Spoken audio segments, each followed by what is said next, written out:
guys, today I'm going to show you how to identify leaks in a car. This is an oil leak.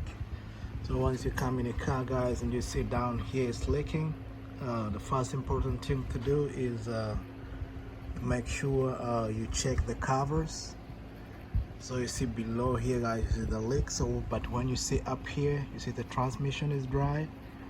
So that tells you guys that the leak is not coming from transmission. So you follow the trail. So when you look here, guys, down here there's a leak, and then there's a trail of oil, and then when you come here you can see like all this place is wet all the way. So this shows you that this is where the leak is coming from. This is the oil pump. So when you follow it again like that, guys, you'll see like where the oil is coming from, more concentrated. That's where the oil is supposed to come from.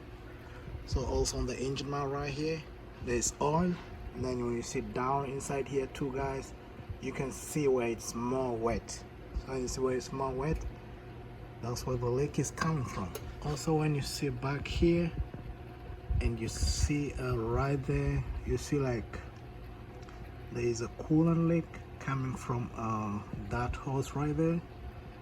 You see the thing is broken, the hose. So when the pressure builds up, the oil leaks and then comes out from here. Then that's why you see this coolant leak. The leak is coming from up there, guys, and you see up there, that's where the leak is coming from.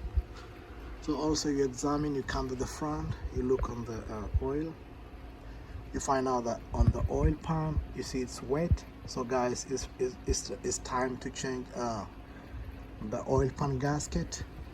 Also when you look up the trail, like up there, there's a sensor there which has a coolant on it, so that means there's something coming from top.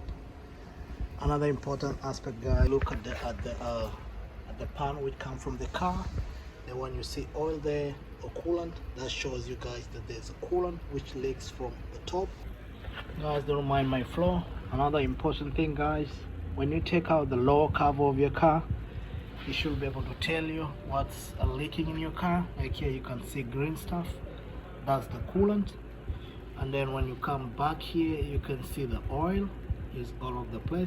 So that tells you guys that that oil is leaking in the car, and coolant too is leaking. And based on its freshness, guys, you can be able to tell if the leak is constant, or if the leak is dried up, is for a long time. So you pay attention, guys. If you see like it's too wet, that means it's dripping like all the time. But if you see like it's dry, like here, that tells you the oil has been for a while. Maybe you fixed it, and maybe you didn't wash it up or clean it up. That's why it should come back. So guys, as I was saying, most leaks occur like here. This is where our coolant is leaking from, because this thing is broken. So most leaks, guys, occur from that place. So when you're diagnosing for a leak, you look guys on the connection points, just like here and right there. So right there you check on the connection places. That's where you find out like there's a lot of leaks happening on most cars. So once you do that, guys, it will really help to identify like this.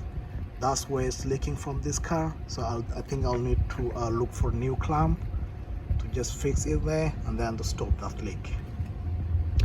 Also, guys, another important tip, when you are somewhere like here where you can't tell where the leak is coming from, there's too much oil all over the place, like here, you can't really tell. So what's important to do, guys, is when you can't tell where the leak is from, is important is you have to look for a brake cleaner. So for my case, I'll use something like this, like a Shop Pro. This is non-chlorinated brake cleaner, and then you spray all over this place. You clean it up. Then once you clean it up, you drive it for a while.